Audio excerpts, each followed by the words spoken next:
You could be a someone! All you had to do was work these last few years. Why must reality slap you in the face so brutally for you to wake up? You only learn lessons the hardest possible way. I'm trying to convince you to do something you should already want to fucking do, which is win. And I can't seem to get you to take action and move and work. This outcome was certain. You knew it. I knew it. And you still just laid in bed at night after an average day of meager efforts. You went to bed broke, and you're a nobody because every single time God gives you a chance, you ignore it. Even worse, when you are given guaranteed wins, you do nothing. When winners like me, we attack with absolute vigor. When the win isn't even guaranteed, you should look in the mirror and feel a deep sense of shame. You should think of all those days you have wasted. The time's already gone. The time's been spent. You can't even tell me what you did with it. You didn't work. You didn't get rich. Cool. What did you do the last 2 years? And you know what? The number one measure of a winner is self-reflection. When you're a winner, you analyze your performance in all things. The second best time to get started is now. I will say to you, you've missed a lot of chances, but there is still a chance left. You could be a someone.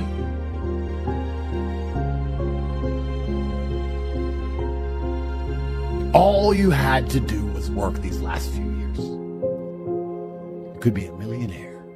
You could retire. You could save your mother from being coarsened in the labor market. You could prolong the life of your loved ones with medical care. You could literally keep your parents alive longer, and you still didn't try. You still couldn't be motivated. Extra years of consciousness for the people who birthed you is somehow not as important. And you wonder why I end up in a position where I think, do poor people even ever deserve to win? The fact that I believe each and every one of you is exactly where you deserve to be in life. So if you're not a millionaire and you're not happy with your life, guess what? You are where you deserve to be. And the reason I'm going to say that is as follows. This is all, I had a bad luck this, or I tried this, or I can't pull off that, blah, blah, blah, blah. It's impossible to exist somewhere where you're not comfortable. If I were to say, lay on these red hot stones, and you tried to do it, you'd get up and move because it hurts, it's not comfortable. You have to get out of that position. Yet, if you look at your lives, your life is in a shit position, but you don't move, you don't do anything about it. So if it was really, truly uncomfortable to you, like those red hot stones were, you'd change something. But the fact you refuse to change something shows that you're pretty comfortable where you are. I needed money, and I used to sit there and just literally my hands on my head, and people were like, what's wrong with you? I was like, I need money. I want money today. Oh, well, yeah, I really want to be a millionaire. And then just go to sleep. Oh, get my pillow, I'm tired. Fuck. You are not uncomfortable in your position. I talk to people with their lives are all fucked up. And they're like, well, my life's all fucked up. And I'm like, yeah, of course it is, because you're happy for your life to be fucked up. Even if you're not happy, even if you're uncomfortable, you're not uncomfortable enough to change it. If you were genuinely unhappy about your position, you would not be coming to me for motivation. If you were genuinely pissed off about your situation, you would not need me to motivate you. You would motivate your fucking self, and you would do something to change it yourself. But you don't, which says a lot. So this whole motivational shit is all garbage. All you fuckers are exactly where you belong. I'm where I belong, the top of the mountain, because I refuse to stay anywhere else. They're beyond saving because they're the worst thing you can possibly be, which is a quitter. Being a quitter is the worst thing you can possibly be. God himself can't make a quitter important. Because the only reason the place you're trying to get to has value is because it was difficult to reach. If everybody could reach it, there'd be no value. Value is linked to scarcity. The whole point gold is valuable is because it's not everywhere. If it was everywhere, it wouldn't have any value. The reason the place you're trying to reach is valuable is because people can't get there. So if you're the kind of person who quits, you're never going to get there. Quitters will never make it. And there's a huge subsect of the populace who are basically simply quitters. I've never in my life seen anyone who's determined to get something not get it. I've never seen somebody who is determined in their heart to get something not get it. The universe and God is so giving and providing. People think it's difficult out here. I disagree. I've never seen someone wake up and say, nah, this is all I care about. This is all I want. Not get it. Everyone who thought that way in fighting was a world champion. Everyone who thought that way about money was rich. I've never seen anyone fail. Bro, I've seen people with no credit score and no job determined to get an R8 manage to get one on finance somehow. I've seen it. If it's all you want, you're going to get it. You're going to find a way to You're going to find a way. Yeah. People go, oh, I want this. If you want it, you have it. People often say, if you try your best, it's okay to fail. But what they don't understand, the true secret to the universe is that if you try your best, you never fail. Yeah. That's what people don't understand. And most people aren't trying. They aren't trying. They don't know what trying is. In fact, that's probably one of the things I hear the most. I used to hear the most because I don't talk to people anymore because they all annoy me. I'm trying. No, you're not. You don't know what trying is. No, you are not trying. I know you're not trying. People are genuinely not out here giving their absolute best, because if you were, you'd have everything you've ever desired. You'd have anything you've ever wanted and asked for. Instead, what people do is they cope and convince themselves they're trying. Oh, I tried, but I need a work-life balance, and it's hard, and I was trying. All garbage, all cope. And like I said earlier, life is war. If you're a man and you don't view the world as war, I can't imagine how you view the world. For me, my whole life, it's all problems. It's stress. Leave me alone. I'm not jumping out of any planes. I'm not climbing any rocks. I'm not swimming with sharks. That's all for people who don't have enough stress in their life.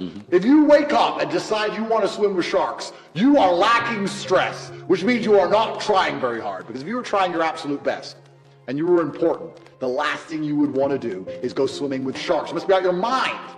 It's insane. It's crazy. Yeah. Not enough people look back on what they did and identify where they made a mistake. And some people will do it when they lose. But the true professionals do it when they win. When my dad was playing a chess game, if he won the game, he would still analyze the game and see if he could have lost, where it could have gone wrong, how he could have won faster, what mistakes he did make, what he did well, what he did wrong, win or lose. So many people will sit in a scenario where everything went wrong and go, in fact, correction, not so many people. I would say 75% of people will not ever self-analyze the situation they're in. They'll blame everyone else. But when I was in jail, I was like, how did I get here? What did I do? What did I say? Me. I'm taking absolute self-accountability for everything. I'm not blaming anything else, because if I blame everything else, I have no control. If I blame myself, that I can influence it, I have control over it. It's all your fault, because that's the only thing that gives you control and power. The other 10%, we said 75, that's 85, now it has to be much higher, will look at a situation in which they lose, and they might self-analyze, and they might try and learn from the loss, and they'll try and find the feedback involved in the loss to make sure they don't lose again, which is obviously better than not analyzing at all. At all, yeah. And the top 5%, the absolute highest echelon, are people who are going to analyze every decision they've ever made, win or lose. I analyze my wins as well. Have you even done the feedback on your own goal you made 30 short days ago to realize that you're nowhere near it and you're not going to make it and you're a loser? No. Oh, I got the rest of the year, and then wonder why they fail. You should have a daily target. The kings have always been fine, and we always will. But if you're the common man, I think that the good days are over, and I think it's going to get harder and harder. You should feel deep fear and panic, and understand that you have a certain amount of time to get into the higher bracket of the social class before these hard times come. I think most normal people understand. If you were to ask them, how's the economy, they'd say, well, it's impossible. I can't pay for my bills. I can't pay to eat. I can't afford a house. I can barely afford my mortgage. I'm never going to get rich this way. They understand all of this, but they're not panicking. Why are you not panicking? And I think there's only three reasons you can't get rich in the world today, which is either you're stupid, you're lazy, or you're arrogant. And I find the most common one is lazy and arrogant. It's not stupid. There's nobody at home who is too stupid to become rich. You're too lazy to learn how to do it yourself. And you're too arrogant to listen. And you're too arrogant to listen. It's not about being stupid. You're lazy or arrogant. It's one of the two. Those are the two most common factors of people. So when I meet people who have truly failed, and they pretend to me that they didn't want to fail, I know they're one of the three. And it's usually arrogant. Because when I sit and say to them, you could have got out, they don't say, you're right, I could have got out, I didn't try. That shows humility. They don't do that. They say, no, because it's excuse, someone else's fault, no self-accountability. Oh, well, you don't know what you're talking about anyway. Arrogance. Sounds like sending a mindset to me. Well, yeah, exactly, and then they're going to lose. There's very few things in this life we actually have any control over. I knew I would be the best. I genuinely knew I would be the best. You have to understand that this world, everyone constantly tells you, do not be arrogant, do not have an ego. But people will constantly tell you to not talk in a way which is full of conviction. People do not like you to be arrogant and have an ego. This is the worst thing ever. Let me tell you a fact, the number one facet of the G mindset. Your life is never going to be worse if you walk through the world believing you are the fucking man. You wake up and look in the mirror and go, I'm the fucking man. And you have to believe you can achieve anything. I'm not saying you can achieve anything easily. I'm not saying it's not going to take a whole bunch of work. I'm not saying it's going to happen quickly. But you have to believe you can achieve anything. You need to be perspicacious. You need to understand that in this world, there's a whole bunch of people doing amazing shit that you are not doing. And that needs to piss you off. Because if it pisses you off, you become motivated all of a sudden. I was the only one who was pissed off when that Aston Martin was next to me and I had my sales job. I was the only one who was pissed off when I saw that Ferrari drive past. Other people were not annoyed by it, and they're not annoyed by it. They're not driven to be it. You understand? They're not driven to be where that person was. You need to be annoyed, and I'm telling you to be angry. Anger is a fantastic force. Like I said, the world tells you not to be arrogant, it tells you not to be angry. It's two things it tells you to do. Don't be arrogant, don't have an ego, and you don't have anger. You're a fucking man. You're a full-grown man. It's perfectly fine for you to be pissed off. This is the reason I stopped fighting now. People go, why do you stop fighting? It's because I fought, and I went through hell to get everything I now have. I had nothing when I fought. I had nothing. And I wanted the life I now have. Now I wake up in one of my 3 mansions with one of my 7 supercars and one of my 15 women. What do I need to fight for? People have different motivations for different things. There's some fighters out there who fight for other reasons, you know. But my motivation was I was pissed off at the world. And now I'm not as angry as I used to be, so I don't believe I'm as good a fighter as I used to be. I'll still whip some ass, but I'm not as good as I used to be. Nobody cares about you as much as they need to care to fix your life. Even your parents, even your friends, even all the people who think they care about you. They care about you, yeah, sure. There may be 2 or 3 people on the planet who genuinely care about you. Nobody is going to do that for you. You are never going to have any of the things you want if you do not get them yourself. Nobody cares about you enough to do it for you.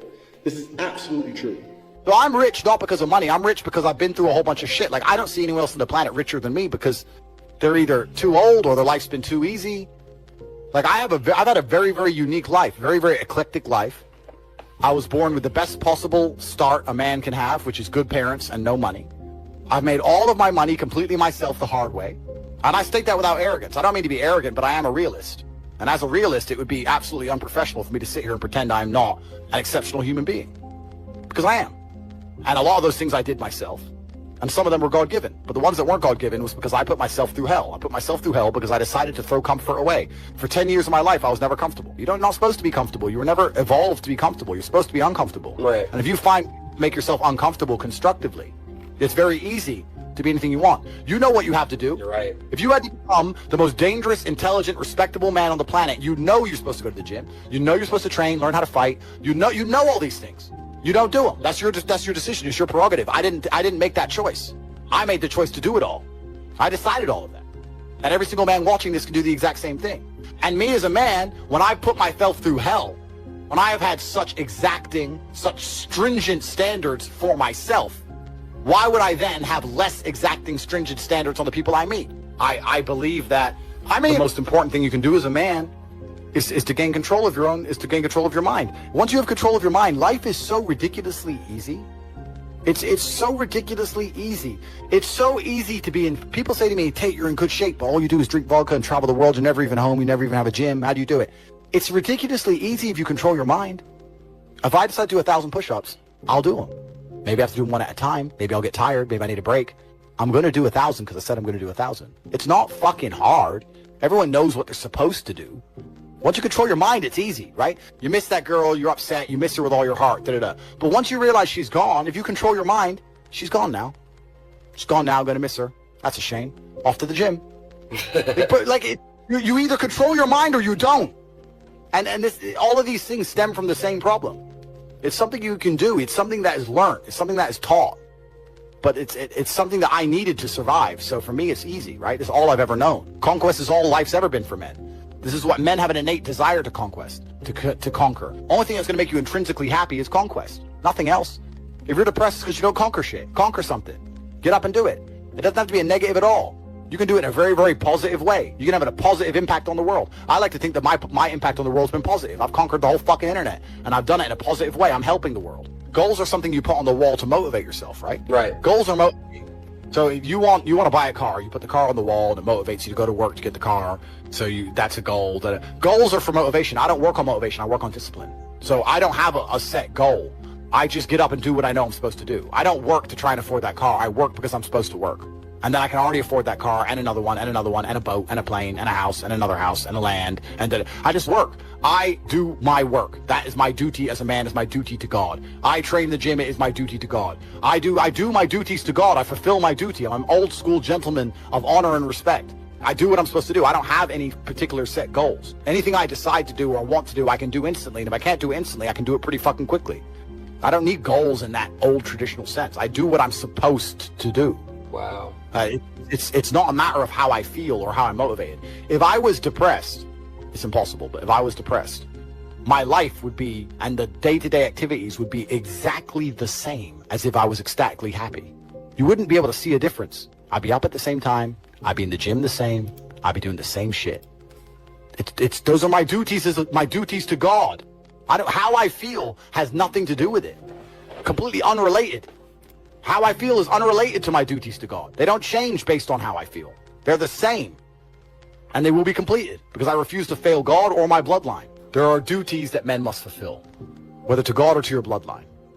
But this is a genuine honest. I'll say this now. It's the denial that's going to hold you back the most. The people who go, yes, I'm wasting my potential. Those are the ones who have potential. The ones who stand up and go, I am wasting my potential. I could be anything and I am not that yet. They have a chance. The men who go, well, no, actually, I'm fine. They're fucked. Damn. But if you sit there and go, you know what? Yeah, I am wasting my potential. Yes, I can be more than I am. Even if I'm already great, I can be better. As good as I am, I still push myself to the limit every single fucking day. I have every single thing a man could possibly want. I'm still pushing myself. This is your prerogative as a man. But you need to be instilled with a sense of duty. Duty to your bloodline. You must want it. You need to want it deep inside your soul. I can't die as anything less than emperor. It's my destiny. You're only gonna get rich if you talk to rich people about money. You need to be surrounded by rich people. You need to have rich friends. You need to be having money conversations. You need to be sitting down, dedicating 2 hours of your life, getting a coffee, sitting there and talking about money. What money is, where it comes from, how to make it, what country to send it to. You need money conversations. You need to be talking with motivated individuals who understand how to make money. Now I tell you this, and you're sitting there going, yeah, okay, I understand. And the problem all you have is you don't know anybody rich. Besides me, why don't you have rich friends? Well, the truth is this, the two are linked. We're talking about rich friends and energy. Rich people don't like talking to poor people. Rich people like talking to rich people. Because when rich people talk, there's an energy exchange. Both can learn things. Remember I was talking about how rich people sit around and have money conversations. Talk about how I'm making this money this way, you're making money that way, maybe we can come together and make some money together this way, da da da da. Rich people can conversate, and there's an energy exchange, and you can have money conversations and more money can be made. When rich people talk to rich people, they make more money. When rich people talk to poor people, what do they get? Please tell me things. And you just give an energy away, and they don't give you anything back. That's why it's so hard. The only reason I could talk to rich people in the fight was because they respected me as a man, because I just kicked the fuck out of somebody.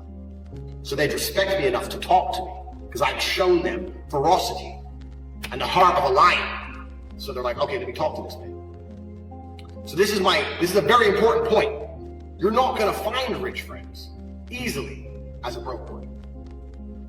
You need a network where you can emulate what I did. You can emulate what I did. So what I did was I proved myself in the ring. And after proving myself, I got the respect of people who had fiscal superiority, and then I learned everything I needed to know to become a multi-millionaire. I'm winning the game. I'm conquering. And that's what I think truly is going to give you purpose in life. It's just conquest. Men have always been this way. That's why war was even happening in the first place. The Mongols raided Vienna. How long does it take to ride from Ulaanbaatar, Mongolia, on a horse to Vienna, Austria, across all of Siberia? And they were still mad enough and bored enough to go, we need that city over there. That's the masculine essence, and it's been numbed down inside of people. Do you think they were ever considering fun at any point during this conquest? I don't think they were. I think that the entire world was built by this God-given drive to conquer. And to conquer doesn't always mean dominate others. You can conquer the sky by building a skyscraper. You can conquer by building roads. You can conquer by construction, not only by destruction.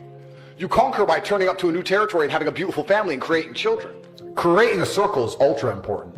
And it's not just important financially, it's also important for your entire life and your mindset as a whole. Because it's amazing, especially amongst men, we never want to be the poorest person in the room. We never want to be the weakest person in the room. You never want to be, so if you're with a group of killers, you have now this massive expectation. It's almost like societal pressure and a positive force. If I go to my friends, I can't be the weakling. If everyone does X amount of push-ups, I have to do them. My team, it's not just about how we make money. It's also an entire mindset. I don't want to be the only scared one in the group. If me and my 6 closest friends are walking down the street and a couple guys came up to us with machetes, I know they wouldn't be afraid. So now I'm not afraid. Now no one's afraid. Now you're fucked. It's like a gang, right? You have to have that mentality. So it's not just even about money. It's about your entire life you create. If you're a person, if you're a man and you're out here and you go, you know what? Who do I want to be? I want to be strong and rich and brave and respected. Then I need friends who are strong and rich and brave and respected. That's what you need to do. If you're going to say, I want to be these things, but I hang around with this guy because we play FIFA together, then that is your decision. Stay a loser. I have no sympathy for losers. I want to make this another thing clear that ends up on TikTok and everyone cries their eyes out. I don't give a solitary if you want to stay at the bottom of the societal totem pole. If I'm going to ignore how I feel day after day so I can perform, regardless of whether I'm sad, happy, pissed off, tired, if I'm going to get up and work anyway when I'm tired, how do you expect me to feel sorry for you because you didn't work when you were tired? If I don't care about my own emotions, I certainly don't give a solitary shit about yours. If you want to stay a loser, stay one. Good, it's fine. Stay a loser. I have no sympathy for you. I don't care. I didn't say depression isn't real. I said feeling depressed is real. But the idea that depression is going to strike you in your mind and there's nothing you can do about it, I think that is promoting helplessness amongst depressed people, and that's the reason they kill themselves. I don't think that making people helpless in an unfortunate situation is the great thing to do. You have to give people hope. And I explained that when you believe in something, you give it power. So I tried to say that when I felt at my lowest and I achieved the most I've ever achieved in my life, the reason I was capable of doing that is because I didn't believe in the paradigm of being a depressed person. I just believe that this is how I currently feel, and fuck it, I'm going to do whatever it takes to get my life to be better. And I gave a very simple example, an analogy. I said, if you take 2 people, one believes in ghosts and one doesn't. You put them both in haunted houses. And in the middle of the night, there's a bang. The person who believes in ghosts is now terrified. There's a ghost, they're calling an exorcist, they're panicking in the room, they're hiding. The person who doesn't believe in ghosts goes wind and goes back to sleep.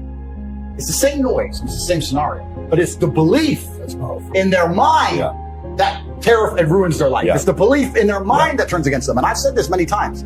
You can tell me depression's, you can give me with every scientific proof in the world, depression, but I refuse to believe in things that take my power away from me. I'm only going to construct a mental model that allows me to be as powerful as possible. If believing in the idea of depression is going to take my own power away, then I won't believe in it. I don't want to believe in things that make me weak. I believe in things that make me strong. And someone goes, well, you're wrong. Listen, let's assume you're correct and that makes me wrong. Let's say that you're right and you're depressed. Why would I want to adopt the thinking of a man who is sad? Why would I want to think like you? Wouldn't it better to be wrong and be happy and have a sports car and a yacht and a private jet? You want to talk about right? Look at your life. Don't talk about right and wrong. Let's talk about success and results. I don't believe in things that take power. I never have. So when people email me and they just say, I'm depressed. And what's funny is this. I talk to them and they desperately defend the idea of depression.